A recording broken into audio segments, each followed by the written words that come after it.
Hello everyone. दोस्तों आज हम लोग एटम एंड न्यूक्लियाई का तीसरा लेक्चर आज हम लोग करेंगे। लास्ट लेक्चर में हम लोगों ने इलेक्ट्रॉन का एनर्जी निकालने के लिए सीखा था। तो हमने बताया था आप लोगों को कि अगर कोई इलेक्ट्रॉन किसी ऑर्बिट में, सॉरी ये न्यूक्लियस है और न्यूक्लियस पर चार्ज होता था प्लस जेडी, है ना, और इलेक्ट्रॉन इसके ऑर्बिट में चारों तरफ चक्कर लगाता था। तो हमने आप लोगों को बताया था पब्लिक कि किसी भी एटम का किसी भी ऑर्बिट का जो रेडियस का फॉर्मूला था वो फॉर्मूला आया था n²h² / 4π² के ZD² इंटू एम के बराबर, या इसको हम लोग कैलकुलेट करके लाए थे 0.529 एंगस्ट्रम गुने n²/z, ऐसे करके कुछ है ना, ऐसे करके हमने रेडियस का फॉर्मूला लाया था पब्लिक। वेलोसिटी का फॉर्मूला था kZe² 2π/nh, ये फार्मूला था, आप देख सकते हैं। और टोटल एनर्जी का वेलोसिटी आया था 2.16 × 10⁶ मीटर पर सेकेंड इंटू Z/n के बराबर, याद रखना है। और टोटल एनर्जी था -13.6 इंटू Z²/n² के बराबर, ये था आपका टोटल एनर्जी, इलेक्ट्रॉन वोल्ट में था। ठीक है, ये हमने आप लोगों को बताया था लास्ट लेक्चर में पब्लिक, आप लोगों को, ठीक है। रेडियस, वेलोसिटी, इलेक्ट्रॉन, ठीक है, रेडियस, वेलोसिटी और एनर्जी, किसी भी इलेक्ट्रॉन का एनर्जी किसी ऑर्बिट में, उसका फॉर्मूला -13.6 Z²/n² इलेक्ट्रॉन वोल्ट के बराबर। ठीक है, ये ध्यान रखना। आगे हम लोग आज थोड़ा सा देखते हैं हाइड्रोजन स्पेक्ट्रम के बारे में, थोड़ा सा ध्यान देंगे हम लोग।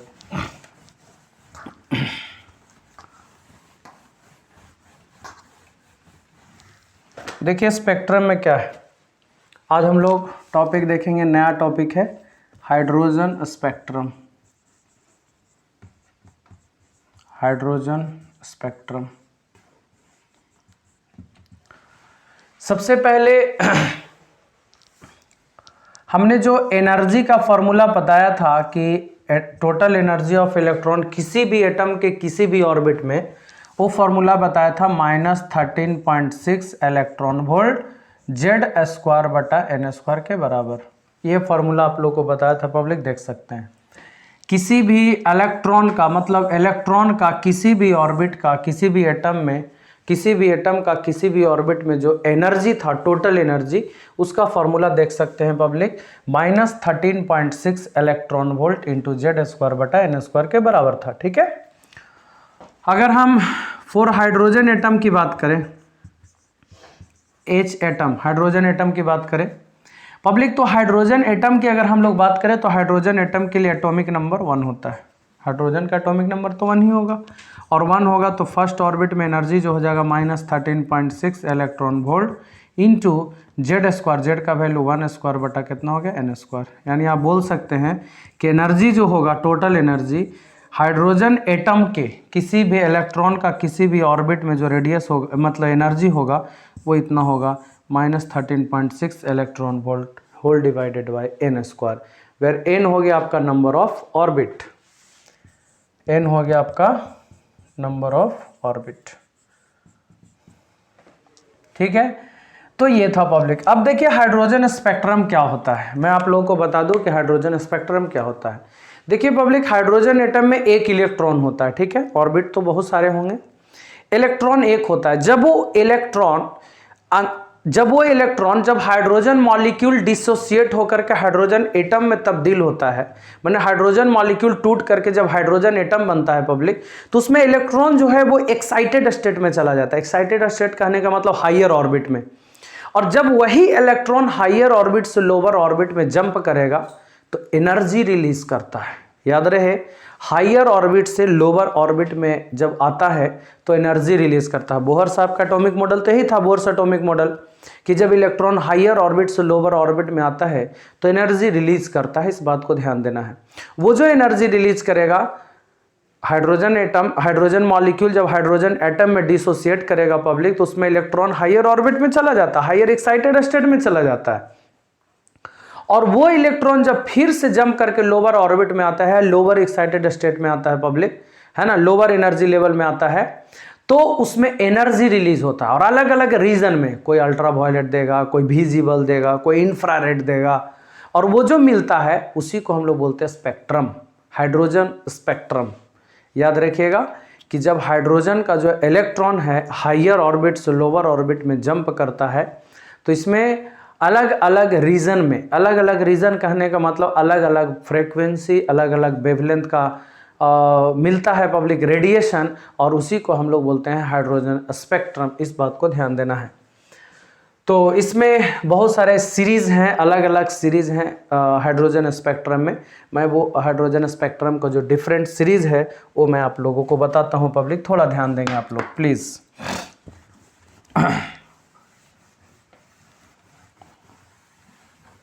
देखिए वो कौन कौन सा सीरीज है। पहले तो आप टोटल एनर्जी का फार्मूला ध्यान रखेंगे पब्लिक कि टोटल एनर्जी का जो फार्मूला होता है वो देख लीजिए। टोटल एनर्जी का फार्मूला कितना होता है, -13.6 electron volt whole divided by n square. -13.6 electron volt whole divided by n square. अब क्या है,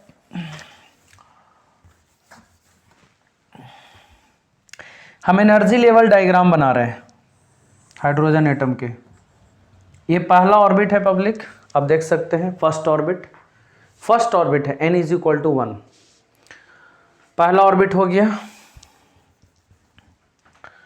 पहला ऑर्बिट में जो एनर्जी होगा E1, आप देख सकते हैं कितना होगा पब्लिक, n का वैल्यू 1 रखिएगा तो n का वैल्यू अगर आप 1 रखते हैं, हाइड्रोजन एटम के इलेक्ट्रॉन अगर फर्स्ट ऑर्बिट में है तो उसमें इलेक्ट्रॉन का जो एनर्जी होगा n का वैल्यू 1 रखिए तो कितना होगा, -13.6 इलेक्ट्रॉन वोल्ट के बराबर होगा। उसके बाद में अगर हम दूसरा ऑर्बिट लेते हैं n का वैल्यू 2, तो n का वैल्यू 2 रखेंगे पब्लिक, तो 2 का स्क्वायर कितना हो जाएगा 4। 2 का स्क्वायर कितना हो जाएगा 4, और 4 से डिवाइड करेंगे तो ये 4 से डिवाइड कीजिए, -13.6 में 4 से 4 3 जा 12 -3.4 इलेक्ट्रॉन वोल्ट। फिर पब्लिक उसके बाद हम लोग तीसरा ऑर्बिट अगर हम लोग लेते हैं n = 3, तो तीसरा ऑर्बिट में जो एनर्जी होगा 3 का स्क्वायर 9 रखेंगे तो -1.5 इलेक्ट्रॉन वोल्ट। अगर n का वैल्यू हम लोग 4 रखेंगे पब्लिक, n का वैल्यू अगर हम लोग 4 रखेंगे तो 4 का स्क्वायर 16, E4 मतलब चौथा ऑर्बिट में इलेक्ट्रॉन का जो एनर्जी होगा -16 0.85 इलेक्ट्रॉन वोल्ट। और हम लोग ऊपर लेते हैं n = 5 है, तो यहाँ पे जो एनर्जी होगा पांचवा ऑर्बिट में जो एनर्जी होगा है ना, वो हो जाएगा 0.54 इलेक्ट्रॉन वोल्ट। माइनस में, सब माइनस में होगा।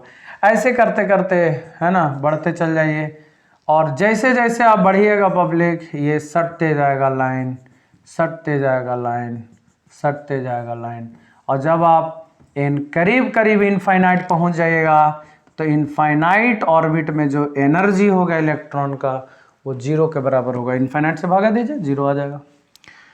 आप देख सकते हैं एनर्जी लेवल डायग्राम में, ये एनर्जी लेवल डायग्राम है, आप इसको बोल सकते हैं एनर्जी लेवल डायग्राम। आप इस एनर्जी लेवल डायग्राम को आप गौर से देख लीजिए पब्लिक। तो एनर्जी लेवल डायग्राम में क्या है कि इस ऑर्बिट का जो, इस ऑर्बिट में जो इलेक्ट्रॉन होगा उसका एनर्जी इतना है।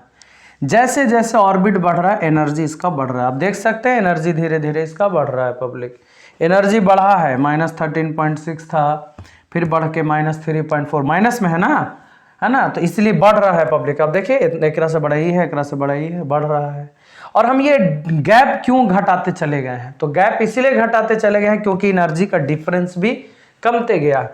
आप देखिए ये एनर्जी से ये वाला एनर्जी को घटाइए पब्लिक तो 10.2 इलेक्ट्रॉन वोल्ट आएगा। इस एनर्जी में से इस एनर्जी को घटाइए तो 1.9 आएगा। यानी धीरे धीरे पहले 10.2 एनर्जी गैप ज़्यादा था, अब एनर्जी गैप कम धीरे धीरे और कमते चल जाएगा। और सबसे मैक्सिमम एनर्जी कहाँ है, इनफाइनाइट वाला ऑर्बिट में जो 0 के बराबर है। पहला बात। अब इसमें क्या था कि जब इलेक्ट्रॉन हायर ऑर्बिट से पब्लिक लोअर ऑर्बिट में जंप करता है, ऑब्वियसली पहला ऑर्बिट में जंप कर रहा है, देख सकते हैं कहीं है और वहाँ से पहला ऑर्बिट में जंप कर रहा है। आप देख लीजिए ये कहीं है, पहला ऑर्बिट में जंप कर रहा है। तो ये जो सीरीज आया, इस सीरीज को हम लोग लाइमन सीरीज कहते हैं। याद रखिएगा, इस सीरीज को हम लोग लाइमन सीरीज कहते हैं। और ये जो मिला अल्ट्रा वायलेट में मिला, कौन सा रीजन में मिला? अल्ट्रा वायलेट रीजन में मिला। कहने का मतलब जब इलेक्ट्रॉन कहीं से भी पहला ऑर्बिट में जंप कर रहा था, कहीं से भी पहला, बोले तो इनफाइनाइट से पहला, इनफाइनाइट के पहले, दूसरा से पहला, तीसरा से पहला, चौथा से पहला, पांचवा से पहला, तो अगर फर्स्ट ऑर्बिट में इलेक्ट्रॉन कहीं से भी जंप कर रहा था तो ये लाइमन सीरीज कहलाया पब्लिक। और ये किस रीजन का दे रहा था radiation? Ultraviolet. Ultraviolet region में ये लाई करता है, मतलब अल्ट्रा वायलेट, उसका फ्रीक्वेंसी वेवलेंथ अल्ट्रा वायलेट से मैच करता है। जो भी एनर्जी देगा उसका फ्रीक्वेंसी वेवलेंथ जो भी रहेगा पब्लिक वेव का, वो अल्ट्रा वायलेट आपको देगा। ठीक है, और ये लाइमन सीरीज कहलाता है। दूसरा था कहीं से भी दूसरा में जंप करेगा, कहीं से भी दूसरा में जंप करेगा, तो इसको हम लोग कहते हैं बाल्मर सीरीज। कौन सा सीरीज कहते हैं? बाल्मर सीरीज कहते हैं, बाल्मर। और ये विजिबल रीजन में देगा पब्लिक, विजिबल रीजन में, मतलब कि दिखेगा ये लाइट जो विव और 7 कलर होता है ना, वो आपको देगा, विजिबल रीजन में देगा। ये बाल्मर सीरीज, बाल्मर सीरीज जो भी कह सकते हैं आप इसको। और ये हो गया आपका तीसरा पैस्केन सीरीज। अगला ब्रैकेट, ब्रैकेट सीरीज, कहीं से भी चौथा ऑर्बिट में जंप कर रहा है, कहीं से भी पांचवा में जंप करेगा तो ये हो जाएगा पी फंड।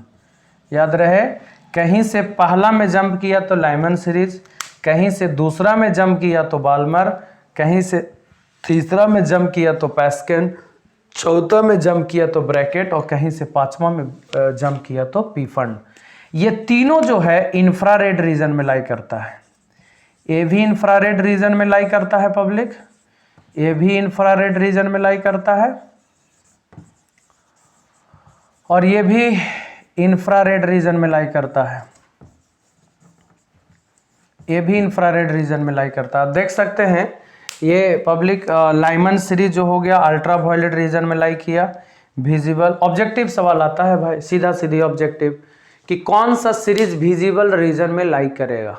ऑप्शन 4 गो रहेगा, लाइमन, बाल्मर, पैस्केन, ब्रैकेट, 4 गो। तो आप देखना है बाल्मर सीरीज विजिबल रीजन में लाई करता है। फिर उसके बाद पूछेगा लाइमन सीरीज कौन सा रीजन में लाई करता है।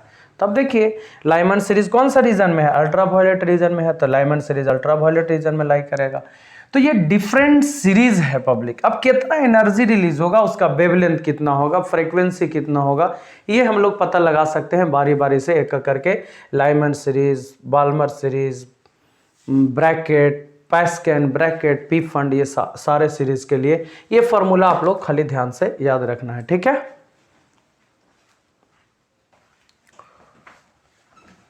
अब देखिए पब्लिक, हम चाहते हैं वेवलेंथ निकालना। अलग अलग सीरीज तो हो ही गया, अब हम लोग वेवलेंथ निकालेंगे, फ्रीक्वेंसी निकालेंगे, इन सारी चीज़ों को हम लोग कैलकुलेट करेंगे एक करके। तो आइए सबसे पहले लाइमन सीरीज में फाइनली कहाँ जंप किया है? पहला ऑर्बिट में। इनिशियल दूसरा है, तीसरा है, चौथा है, माने दूसरा से पहला, तीसरा से पहला, चौथा से पहला, है ना। तो ये सब इनिशियल हो गया, फाइनली जंप किया है पहला ऑर्बिट में। तो पब्लिक सबसे पहले हम लोग सोचेंगे कैसे कि एनर्जी का डिफरेंस, एनर्जी मतलब कितना एनर्जी रिलीज करेगा। तो ऑब्वियसली एनर्जी अगर हम लोग को निकालना है भाई कि अगर दूसरा से पहला में जंप किया है तो कितना एनर्जी रिलीज करेगा, तीसरा से पहला में जंप किया है तो कितना एनर्जी रिलीज करेगा। तो एनर्जी अगर निकालना होगा पब्लिक तो इनिशियल में से फाइनल को हम लोग को घटाना पड़ेगा। नहीं, इनिशियल में से फाइनल क्यों घटाएंगे?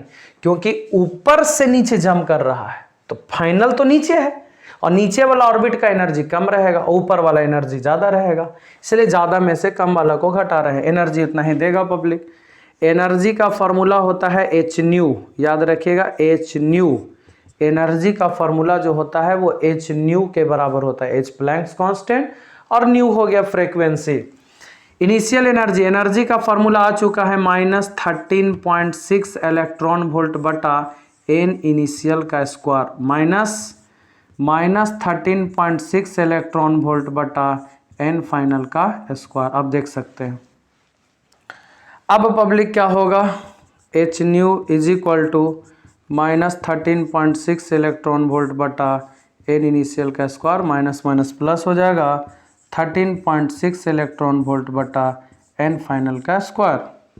अब क्या होगा, न्यू बराबर c बटा लैम्डा, 13.6 इलेक्ट्रॉन वोल्ट पब्लिक हम लोग कॉमन कर लेंगे, बचेगा 1 n इनिशियल का स्क्वायर, ये माइनस होगा ना, अब प्लस 1 बटा n फाइनल का स्क्वायर। ठीक है, तो यहाँ से 1 by lambda is equal to H C नीचे ना आ जाएगा, 13.6 इलेक्ट्रॉन वोल्ट बटा एच सी, 1 बटा n फाइनल का स्क्वायर माइनस 1 बटा n इनिशियल का स्क्वायर। ठीक है, 1 बाई लैम्डा बराबर, तो ये 1 बाई लैम्डा बराबर इतना हो गया। ये जो टर्म आया पब्लिक, ये कांस्टेंट टर्म है। ठीक है, ये जो टर्म आया, ये टर्म कांस्टेंट टर्म है, और कांस्टेंट टर्म देख लीजिए, फॉर्मूला बन गया 1 by lambda is equal to 1 by lambda is equal to, ये कांस्टेंट को बोलते हैं हम लोग रेडबर्ग कांस्टेंट आर। क्या बोलते हैं, आर। और यहाँ पे फॉर्मूला हो गया 1 बटा n फाइनल का स्क्वायर माइनस 1 बटा n इनिशियल का स्क्वायर। ये देख लीजिए, आर को हम लोग रेडबर्ग कांस्टेंट कहते हैं, रेडबर्ग कांस्टेंट हम लोग कहते हैं। ठीक है, रेडबर्ग कांस्टेंट कहते हैं पब्लिक आर को, और इस रेडबर्ग कांस्टेंट का वैल्यू, इस सब का वैल्यू रखिएगा ना, इलेक्ट्रॉन वोल्ट का वैल्यू होता है 1.6 10 to the power minus 19, H Planck's constant, C speed of light, ये सब रखने के बाद आपको इसका वैल्यू मिलेगा 1.09 इंटू 10 टू द पावर 7 पर मीटर। याद रखिएगा 1.09 इंटू 10 टू द पावर 7 पर मीटर रेडबर्ग कांस्टेंट का वैल्यू मिलेगा। तो 1 बाई लैम्डा आपको मिल गया।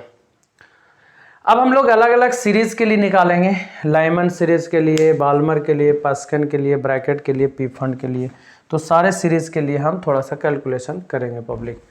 आइए थोड़ा ध्यान देना है।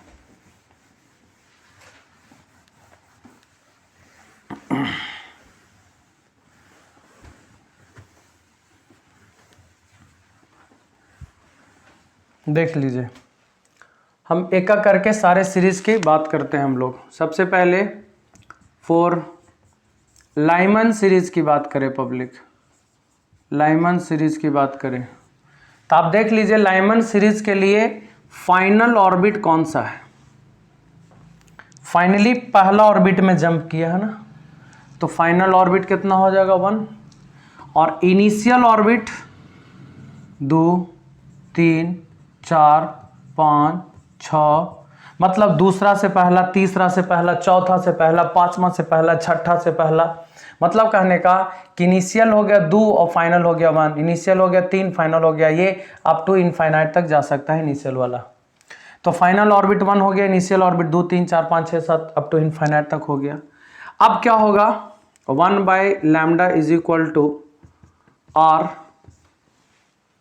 1 बटा n फाइनल का स्क्वायर, n फाइनल का स्क्वायर मतलब 1 बटा 1 माइनस 1 बटा n इनिशियल का स्क्वायर, इनिशियल का वैल्यू मतलब ऐसे n फाइनल का स्क्वायर माइनस 1 बटा n इनिशियल का स्क्वायर, फार्मूला तो यही है। तो यहाँ से हो जाएगा 1 by lambda is equal to R, n final का वैल्यू 1 हो गया, इनिशियल का वैल्यू 2 से लेके इनफाइनाइट तक रखेंगे। तो अगर हम लोग 2 रखते हैं पब्लिक, ठीक है, मतलब कहने का कि इलेक्ट्रॉन यहाँ से यहाँ तक अगर जंप करता है तो मिनिमम फ्रीक्वेंसी मिलेगा और मैक्सिमम वेवलेंथ मिलेगा। ये जो वेवलेंथ मिलेगा आपको मैक्सिमम वेवलेंथ देगा, जो भी लैम्डा का वैल्यू निकल के आएगा वो मैक्सिमम वेवलेंथ निकलेगा।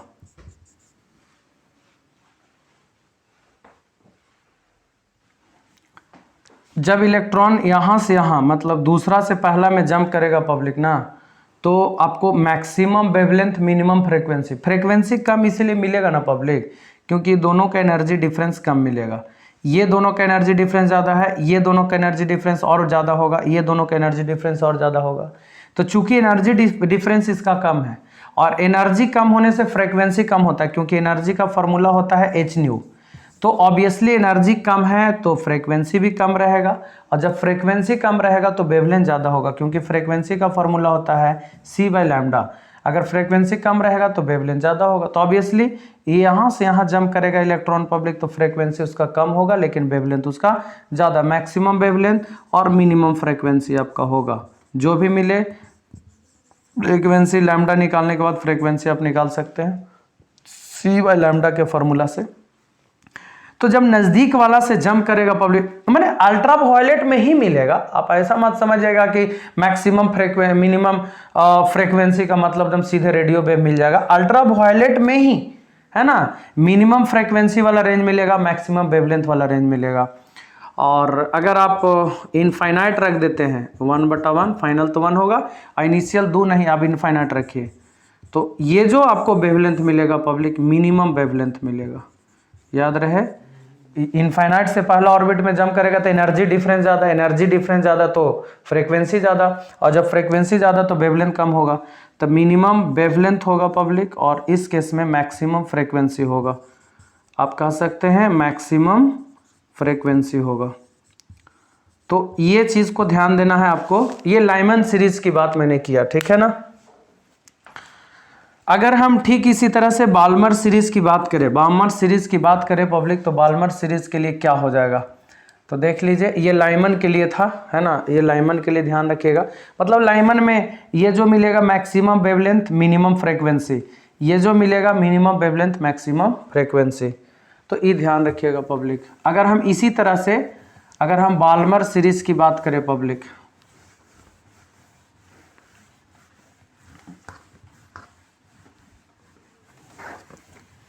देखिए अगर हम बाल्मर सीरीज की बात करें बाल्मर सीरीज की अगर हम लोग बात करते हैं, तो बाल्मर सीरीज के लिए क्या होगा, तो बाल्मर सीरीज के लिए पब्लिक एन इनिशियल का वैल्यू कितना होगा, एन इनिशियल का वैल्यू कितना होगा, एन इनिशियल का वैल्यू होगा आपका सॉरी एन फाइनल का वैल्यू फाइनली दूसरा ऑर्बिट में आना आएगा, और एन इनिशियल का वैल्यू कहाँ होगा पब्लिक, तीसरा से दूसरा, चौथा से पांचवा से छठा से अप टू इनफाइनाइट से, माने तीसरा से दूसरा, चौथा से दूसरा, पांचवा से, इस तरह से। अब क्या होगा, 1/λ का फॉर्मूला होता है public, formula R N final का स्क्वायर माइनस 1/n इनिशियल का स्क्वायर, तो 1/λ is equal to R N final का मान कितना हो गया 2, तो 2 का स्क्वायर, इनिशियल का वैल्यू क्या होगा 3, 4, 5 से लेके इनफाइनाइट तक, 3 अगर हम लोग रखते हैं, तो ये जो आपको मिलेगा माने तीसरा से अगर दूसरा में आता है तो मिनिमम फ्रीक्वेंसी मैक्सिमम वेवलेंथ, तो विजिबल में मैक्सिमम वेवलेंथ रेड मिलेगा ना, मैक्सिमम वेवलेंथ विवग्योर 7 कलर होता है ना विजिबल में, तो मैक्सिमम वेवलेंथ रेड का होता है। तो आप देख लीजिए तीसरा से दूसरा मिनिमम फ्रीक्वेंसी मैक्सिमम वेवलेंथ, या आप बोल सकते हैं मिनिमम फ्रीक्वेंसी, ये चीज़ हो गया, थोड़ा ध्यान रखिएगा। 1/λ इज इक्वल टू आर 1/2 का स्क्वायर माइनस 1/n के जगह पर अगर इनफाइनाइट हम लोग रख देते हैं पब्लिक, तो ये जो मिलेगा आपको इनफाइनाइट से दूसरा में, तो minimum wavelength maximum frequency, minimum wavelength violet and maximum frequency. ठीक उसी तरह से पैस्कल सीरीज के लिए आप देख लीजिए पब्लिक, तो एन फाइनल का वैल्यू 3 होगा, इनिशियल 4, 5, 6, 7 होगा, है ना। ब्रैकेट के लिए एन फाइनल का वैल्यू 4, इनिशियल 5, 6, 7, 8, 9, 10 इनफाइनाइट तक होगा। पी फंड के लिए एन फाइनल का वैल्यू 5, इनिशियल का वैल्यू 6, 7। समझ रहे होंगे आप क्या करना है। तो सारे केस में हमने आप लोगों को बता दिया, ये डिफरेंट सीरीज है हाइड्रोजन स्पेक्ट्रम में, हाइड्रोजन स्पेक्ट्रम में अलग अलग ये सीरीज था पब्लिक, ठीक है ना।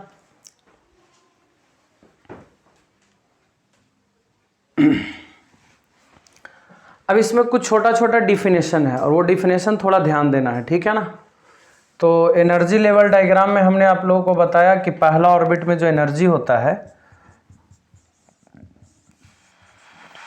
-13.6 इलेक्ट्रॉन वोल्ट, दूसरा ऑर्बिट में एनर्जी होता है -3.4 इलेक्ट्रॉन वोल्ट, तीसरा ऑर्बिट में जो एनर्जी होता है E3 वो होता है -1.5 इलेक्ट्रॉन वोल्ट, चौथा ऑर्बिट में जो एनर्जी होता है E4 -0.85 इलेक्ट्रॉन वोल्ट, ऐसे है ना।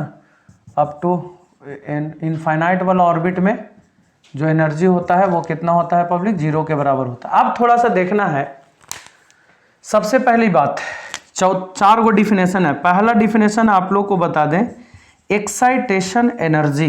What is excitation energy? अगर हम एक्साइटेशन एनर्जी की बात करें पब्लिक, एक्साइट करने का मतलब इलेक्ट्रॉन का एक ऑर्बिट से दूसरे ऑर्बिट पे जंप करना एक्साइटेशन कहलाता है। तो अगर इलेक्ट्रॉन को एक ऑर्बिट से दूसरे ऑर्बिट में जाने में जो एनर्जी लगता है उस एनर्जी को हम लोग एक्साइटेशन एनर्जी कहते हैं। अब देख लीजिए, यहाँ एनर्जी ज़्यादा है और यहाँ एनर्जी कम है। मान लीजिए 50 जूल है और ये 70 जूल है, तो यहाँ से यहाँ जाने के लिए पब्लिक 20 जूल चाहिए ना, यहाँ से यहाँ जाने के लिए। तो वही चीज़ हम यहाँ से यहाँ जाना है तो कितना एनर्जी लगेगा, तो एनर्जी लगेगा तो E2 में से E1 को हम लोग घटा देंगे, तो -3.4 में -13.6 इलेक्ट्रॉन वोल्ट को घटाएंगे पब्लिक, तो मालूम है कितना आएगा ना, 10.2 इलेक्ट्रॉन वोल्ट के बराबर आएगा। यानी इलेक्ट्रॉन को यहाँ से यहाँ तक जाने के लिए पब्लिक एनर्जी लगेगा 10.2 इलेक्ट्रॉन वोल्ट। इसी को तो एक्साइटेशन एनर्जी कहते हैं, फर्स्ट एक्साइटेशन एनर्जी। तो मेरे कहने का मतलब एक्साइटेशन एनर्जी वो एनर्जी होता है जिसमें इलेक्ट्रॉन को एक ऑर्बिट से दूसरे ऑर्बिट में जाने के लिए जो एनर्जी का जरूरत पड़ता है वो एनर्जी एक्साइटेशन एनर्जी कहलाता है। ध्यान रखिएगा, ये एक्साइटेशन एनर्जी। पब्लिक ये एनर्जी मिलेगा कैसे इसको? जैसे इलेक्ट्रॉन यहाँ पर है, यहाँ जाना चाह रहा है, तो 10.2 इलेक्ट्रॉन वोल्ट एनर्जी चाहिए ना। तो एक्साइटेशन पोटेंशियल, एक्साइटेशन पोटेंशियल कहने का मतलब है ना पब्लिक कि इसको इलेक्ट्रॉन को एक्साइट करने के लिए एनर्जी चाहिए। वो एनर्जी कौन देगा? तो सीधा सीधी उसको पोटेंशियल डिफरेंस दे दीजिए। अगर इलेक्ट्रॉन को पोटेंशियल डिफरेंस दीजिएगा पब्लिक तो उसमें एनर्जी आएगा, एनर्जी गेन करेगा, एनर्जी गेन करके वो जंप कर जाएगा, उतना एनर्जी प्राप्त कर लेगा। तो जो पोटेंशियल जरूरत पड़ता है इलेक्ट्रॉन को एक्साइट करने के लिए उसको बोलते हैं एक्साइटेशन पोटेंशियल। यानी कहने का मतलब पब्लिक इलेक्ट्रॉन को एक ऑर्बिट से दूसरे ऑर्बिट में जाने के लिए जो पोटेंशियल डिफरेंस का जरूरत पड़ता है वो पोटेंशियल डिफरेंस एक्साइटेशन पोटेंशियल कहलाया। और एक्साइटेशन पोटेंशियल का फॉर्मूला जो हुआ V = W/Q। पोटेंशियल है ना, तो पोटेंशियल का formula work per unit charge होता है, वर्क एनर्जी होता है। तो एनर्जी कितना चाहिए यहाँ से यहाँ जाने के लिए? 10.2 इलेक्ट्रॉन वोल्ट। और चार्ज के जगह पर इलेक्ट्रॉन है, इलेक्ट्रॉन से इलेक्ट्रॉन कट गया, 10.2 वोल्ट चाहिए। यानी इलेक्ट्रॉन को यहाँ से यहाँ जाने के लिए पब्लिक अगर वोल्टेज देंगे 10.2 वोल्ट, तब जाके उतना एनर्जी आएगा उसके पास, अब जा करके वो जंप करके चला जाएगा। तो एक्साइटेशन एनर्जी और एक्साइटेशन पोटेंशियल। अब इसके बाद एक टर्म और है आयोनाइजेशन एनर्जी और आयोनाइजेशन पोटेंशियल। देख लीजिए क्या होता है ionization energy. What is ionization energy? तो पब्लिक आयोनाइजेशन एनर्जी का मतलब होता है कि इलेक्ट्रॉन का बिल्कुल एटम से बाहर निकल जाना। बाहर निकलने का मतलब कि इलेक्ट्रॉन अगर यहां पर है तो बाहर निकलने का मतलब कि दम इनफाइनाइट वाला ऑर्बिट में चला जाए। दम इनफाइनाइट वाला ऑर्बिट में बाहर निकलने का मतलब तो ये हुआ कि एटम से दम बाहर निकल जाना, एक ऑर्बिट से दूसरे ऑर्बिट में नहीं जाएगा, दम इनफाइनाइट ऑर्बिट में चला जाएगा। तो इनफाइनाइट ऑर्बिट में जाने के लिए जो एनर्जी जरूरत पड़ता है, तो एनर्जी कितना जरूरत पड़ेगा? तो देख लीजिए पब्लिक, इनफाइनाइट वाला ऑर्बिट में जैसे वहां एनर्जी ज्यादा ना है और यहाँ कम है। जैसे मान लीजिए यहाँ 50 जूल है, वहां चाहिए 500, तो आप बताइए यहाँ से यहाँ जाला 500 में से 50 घटाएंगे ना। तो देखिए हम क्या करेंगे, इनफाइनाइट वाला एनर्जी में से पहला वाला एनर्जी को घटाते हैं। तो इनफाइनाइट वाला ऑर्बिट में कितना एनर्जी है पब्लिक? 0 है ना, और पहला ऑर्बिट में है -13.6 इलेक्ट्रॉन वोल्ट। तो बताइए 13.6 इलेक्ट्रॉन वोल्ट हो जाएगा। यानी कि पहला ऑर्बिट में इलेक्ट्रॉन के पास इतना एनर्जी है, उसको इनफाइनाइट में जाने के लिए 0 चाहिए। तो 0 कैसे मिलेगा? जब इतना मिलेगा तो ना +13.6 देना पड़ेगा। तो +13.6 इलेक्ट्रॉन वोल्ट जो एनर्जी आया वो आयोनाइजेशन एनर्जी आया। यानी कि ionization energy is the energy required by an electron to leave the atom. मतलब एटम को छोड़ने के लिए जो उसको एनर्जी जरूरत पड़ेगा, एटम को छोड़ने मतलब एटम से निकल जाएगा तब ना वो आयोनाइज होगा। जी जैसे ये कोई है इसमें से इलेक्ट्रॉन निकाल लेंगे हम लोग, तब ना बाहर निकाल लेंगे, तब ना ये आयन इसमें आएगा, पॉजिटिव चार्ज। तो मेरे कहने का मतलब कि एटम को आयोनाइज करने के लिए इलेक्ट्रॉन को दम बाहर निकालना पड़ेगा। बाहर निकालने के लिए जो एनर्जी लगता है उसको आयोनाइजेशन एनर्जी कहते हैं पब्लिक। और पहला आयोनाइजेशन एनर्जी 13.6 इलेक्ट्रॉन वोल्ट के बराबर होगा। अगर हम आयोनाइजेशन पोटेंशियल की बात करें, आईपी जिसको हम लोग कहते हैं, आईपी आयोनाइजेशन पोटेंशियल की अगर हम लोग बात करें पब्लिक, तो आयोनाइजेशन पोटेंशियल जो होगा वो क्या होगा, आयोनाइजेशन एनर्जी माने वर्क पर यूनिट, पोटेंशियल है V बराबर W/Q, वर्क डन एनर्जी होता है 13.6 इलेक्ट्रॉन वोल्ट और चार्ज E देखिए 13.6 वोल्ट चाहिए। माने एटम में से इलेक्ट्रॉन पहला ऑर्बिट में से अगर निकालना है तो उतना वोल्ट चाहिए पब्लिक, पोटेंशियल 13.6 वोल्ट के बराबर। तो ये excitation energy, excitation potential, ionization energy, ionization potential, थोड़ा सा ध्यान रखेंगे, ठीक है। चलिए पब्लिक, अब हम लोग ये तो सीख गए हाइड्रोजन स्पेक्ट्रम, उसमें अलग अलग सीरीज और ये सारा चीज़। अब थोड़ा सा लिमिटेशन हम लोग जानते हैं, या आप कह सकते हैं ड्रॉबैक, बोर्स एटॉमिक मॉडल का ड्रॉबैक। देखिए ड्रॉबैक में क्या था, पहला ड्रॉबैक था वो कि ये जो बताएं पब्लिक, जो स्पेक्ट्रम बताएं, ये सिर्फ एक इलेक्ट्रॉन वाला एटम का स्पेक्ट्रम बताएं, एक इलेक्ट्रॉन से ज़्यादा है उसका स्पेक्ट्रम नहीं बता पाए। माने जिसमें एक से ज़्यादा इलेक्ट्रॉन हो उसका स्पेक्ट्रम का क्या होगा, इसके बारे में वो नहीं बता पाए। ये सिर्फ hydrogen like atom, hydrogen like atom कहने का मतलब जिसमें एक इलेक्ट्रॉन हो, आप बोल सकते हैं हाइड्रोजन या He+ हीलियम में से एक इलेक्ट्रॉन निकाल लीजिए पब्लिक, हीलियम में 2 इलेक्ट्रॉन होता है ना, एक इलेक्ट्रॉन निकाल लेंगे माने प्लस He+, तो एक ही इलेक्ट्रॉन बचेगा। लिथियम 2++, 2 इलेक्ट्रॉन निकालेंगे तो एक इलेक्ट्रॉन बचेगा। तो ये सब का स्पेक्ट्रम बताएं जिसमें 2 इलेक्ट्रॉन हो, 3 इलेक्ट्रॉन हो, इसके बारे में उन्होंने उसका स्पेक्ट्रम का कोई चर्चा नहीं किए।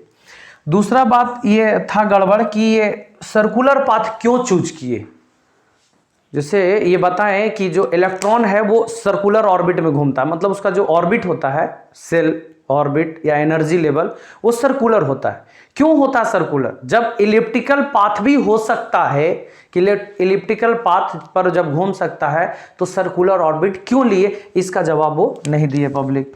तीसरा था कि जो स्पेक्ट्रल लाइन आया, different series, Lyman, Balmer, Paschen, Brackett, Pfund, इसमें बहुत सारे सीरीज मिले, वो सीरीज को अगर इलेक्ट्रिक फील्ड, मैग्नेटिक फील्ड में रखेंगे तो क्या इफेक्ट होगा, इसका भी वो चर्चा नहीं किए। Further splitting of spectral lines in electric field and magnetic field can not be explained by the Niels Bohr atomic theory, मतलब नील्स बोर का एटॉमिक थ्योरी के द्वारा ये जो आया बहुत सारा सीरीज, हम लोग देखें ना अभी लाइमन, बाल्मर, पास्कन, ब्रैकेट, पीफंड, ये सारा, वो अगर इलेक्ट्रिक फील्ड, मैग्नेटिक फील्ड में अगर वो होता है तो उसका क्या इफेक्ट होगा, है ना, कैसे वो स्प्लिट करेगा, उसका चर्चा वो उन्होंने नहीं किया। ये 3-4 इसका लिमिटेशन था पब्लिक, इसको ध्यान रखिएगा। ड्रॉबैक आप कह सकते हैं, लिमिटेशंस भी आप कह सकते हैं। अब एक बोर्स का एटॉमिक थ्योरी था पब्लिक, आप याद किए होंगे, मतलब याद होगा कि angular momentum of revolving electron NH/2π के बराबर होता है। ये थोड़ा सा आप देख लीजिए, इसको प्रूफ करना है, इसको थोड़ा सा हम प्रूफ कर देते हैं डी ब्रॉगली हाइपोथेसिस के द्वारा। बहुत इंपॉर्टेंट है, सवाल अक्सर इससे आता है, मैं आप लोगों को बता देता हूं, ध्यान रखिए। डी ब्रॉगली एक्सप्लेनेशन ऑफ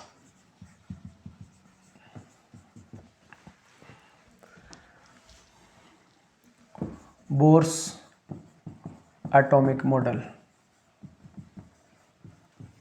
कहने का मतलब de Broglie explanation of Bohr's atomic model, मतलब बोर साहब का जो एटॉमिक मॉडल था पब्लिक, उसको डी ब्रॉगली साहब कैसे प्रूफ किए, तो मैं आप लोग को बताता हूं, थोड़ा ध्यान दीजिएगा। ये है ऑर्बिट इलेक्ट्रॉन का, जिस पे इलेक्ट्रॉन घूम रहा है।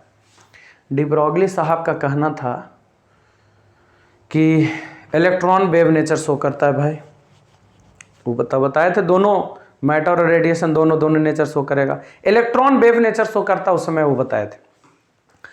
और बोहर्स का एटॉमिक मॉडल था, इलेक्ट्रॉन गोल गोल न्यूक्लियस के चारों तरफ घूमता है, न्यूक्लियस है ये प्लस Jd, और इलेक्ट्रॉन इसके चारों तरफ गोल गोल घूमता है।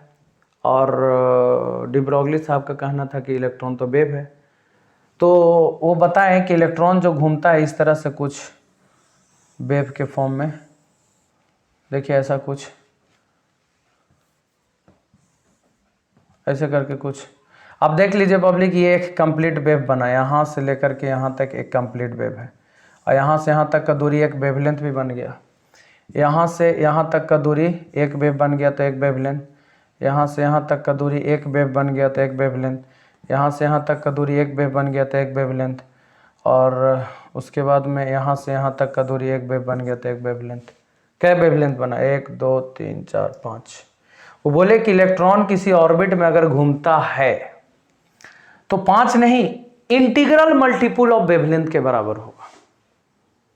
मतलब ये ऐसा नहीं कि जैसे तैसे बन जाएगा, नहीं, वेव बनेगा तो कंप्लीट इंटीग्रल मल्टीपल में होगा। 1 2 3 वेवलेंथ, 4 वेवलेंथ, 5 वेवलेंथ, 6 वेवलेंथ, 7, कभी आधा अधूरा नहीं मिलेगा, फ्रैक्शन में वेवलेंथ नहीं मिलेगा। तो अकॉर्डिंग टू डी ब्रॉगली वो बताया कि सर्कुलर पाथ पे इलेक्ट्रॉन घूमता जरूर है। तो ये जो पाथ होगा 2πr, इसका रेडियस अगर r लेते हैं हम लोग, तो अगर 2πr होगा पब्लिक पाथ तो वो किसके बराबर होगा? इंटीग्रल मल्टीपल ऑफ वेवलेंथ के बराबर होगा। मतलब वेवलेंथ का इंटीग्रल मल्टीपल के बराबर। तो पब्लिक वेवलेंथ के इंटीग्रल मल्टीपल के बराबर होगा। और ये डी ब्रॉगली साहब वेवलेंथ भी बताए थे कि h/mv होता है। आप याद कीजिए, ये de Broglie wavelength of matter wave था। इलेक्ट्रॉन तो मैटर है, तो इसका wavelength lambda upon h/mv de Broglie साहब बताए हैं। डुअल नेचर में हमने पढ़ाया, आप लोग को देख लीजिएगा, उसका वीडियो है। h/mv तो पब्लिक 2πr बराबर n, और लैम्डा के जगह पर हम लोग लिख सकते हैं h/mv। ये डी ब्रॉगली साहब का थ्योरी था दोस्त, डी ब्रॉगली हाइपोथेसिस था। अब क्या होगा? mv को इधर लाइए तो mv r 2π बराबर nh, और 2π को नीचे ले लाइए, mv r बराबर हो गया nh/2π।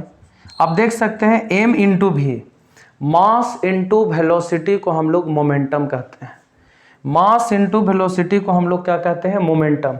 और हो गया परपेंडिकुलर डिस्टेंस। तो कहने का मतलब मोमेंटम मास गुने वेलोसिटी, और हो गया परपेंडिकुलर डिस्टेंस। तो मोमेंटम गुने परपेंडिकुलर डिस्टेंस को हम लोग क्या बोलते हैं? Angular momentum. मोमेंटम गुने परपेंडिकुलर डिस्टेंस को हम लोग कहते हैं एंगुलर मोमेंटम। तो ये एंगुलर मोमेंटम हो गया और nh/2π के बराबर। यानी आप कह सकते हैं कि angular momentum of revolving electron, जो इलेक्ट्रॉन घूम रहा है, उस इलेक्ट्रॉन जो घूम रहा है पब्लिक, उसका जो एंगुलर मोमेंटम होगा वो nh/2π के बराबर होगा। यानी आप ऐसा बोल सकते हैं कि angular momentum of revolving electron कितना के बराबर होगा? nh/2π के बराबर होगा। तो ये किनका थ्योरी था? ये नील्स बोर का एटॉमिक थ्योरी था पब्लिक। बोर साहब का एटॉमिक मॉडल था nh/2π। प्रूफ कौन किए? डी ब्रॉगली साहब प्रूफ किए।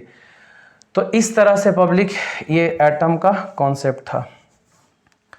बाकी अगला हम लोग न्यूक्लियाई, इसमें है टॉपिक जो न्यूक्लियस। अभी हम लोग एटम से रिलेटेड, एटम का मॉडल, एटम से रिलेटेड कि इलेक्ट्रॉन जंप करेगा हायर ऑर्बिट से लोअर ऑर्बिट, है ना, तो एनर्जी रिलीज करेगा, किस रीजन में मिलेगा, excitation energy, ionization energy, excitation potential, ionization potential, इन सारी चीज़ों को हम लोगों ने पढ़ा पब्लिक। अब इसके बाद न्यूक्लियस का स्टडी करेंगे। न्यूक्लियस अब सिर्फ हम लोग को बस इसका स्टडी करना है। ये सेंटर पर जो होता है उसमें क्या होता है, उसका फिनोमेना कौन कौन सा है, न्यूक्लियर फिनोमेना, इन सारी चीज़ों का हम लोग स्टडी करेंगे अगले लेक्चर में। यानी न्यूक्लियस का 2 लेक्चर करीब करीब कल इसका लेक्चर आ जाएगा। और आप लोग ये तब तक एटम को कंप्लीट कीजिए, उसके बाद फिर हम लोग सेमीकंडक्टर शुरू करेंगे। Okay, thank you.